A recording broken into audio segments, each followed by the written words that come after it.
అందరికీ నమస్తే అండి. అందరూ ఎలా ఉన్నారు? అందరూ బాగున్నారా? మేమైతే బాగున్నాము. దగ్గరికి అయితే గడ్డికి వచ్చిన ఫ్రెండ్స్, మనకు గేదెలు ఉన్నాయి కదా, గడ్డి కావాలని చెప్పి గడ్డికి వచ్చినాను. గడ్డి అయితే పెరిగినాను. గడ్డి అయితే కట్టుకొని పోవాలి ఫ్రెండ్స్ ఇంటికి. చూడండి, 3 కాయలు వచ్చినాయి. బొప్పాయి కాయలు పండు మాయినాయి. అన్నీ అయితే లైట్గా సారు పడుతున్నాయి. 3 కాయలు అయితే బాగా పండిపోయినాయి. ఈ చెట్టుకే ఫ్రెండ్స్ నింది కింద చూసినారా, 3 కాయలు పడినాయి. ఎలాగో ఇంట్లో అమ్మ పూజ చేస్తున్నాం కదా, అమ్మవారికి పెడదామని, అమ్మకు పెడదామని చెప్పేసి 3 కాయలు తెంపుకున్నా ఫ్రెండ్స్.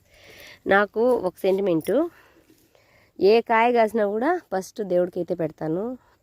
కానీ అందులో ఎంతో లాభం వస్తుందో నష్టం వస్తుందో తెలియదు, కానీ అది ఒక అలవాటు అనమాట.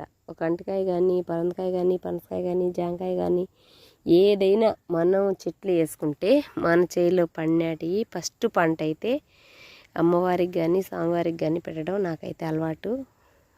ఈరోజు మా ఇంటి దగ్గరే గుడి ఉంది కదా ఫ్రెండ్స్, నాగారు పెళ్ళమ్మ, ఆ వంతు కూడా మాదేను. అమ్మకైతే ఒక కాయ పెడతాను. ఇంట్లో ఎలాగో వరాహి అమ్మ పూజ చేసుకుంటున్నాను, ఆ అమ్మకు ఒక కాయ పెడతాను. రేపు వచ్చేసి శివుడికి కూడా ఒక కాయ పెట్టేస్తాను. 3 కాయలు చూడండి ముచ్చటగా ఎంత బాగా పడినాయో. ఓకేనా? ఇది ఫ్రెండ్స్, కాయలు అయితే ఆడాడ సారు పడుతున్నాయి. పెద్దగా పంట అయితే లేదు ఫ్రెండ్స్. ఒక చెట్టు కాచి ఒక చెట్టు కాయలేదు. చేలోనే ఉన్నాను. గడ్డి మోపు కట్టుకొని ఇంటికి అయితే పోవాలి.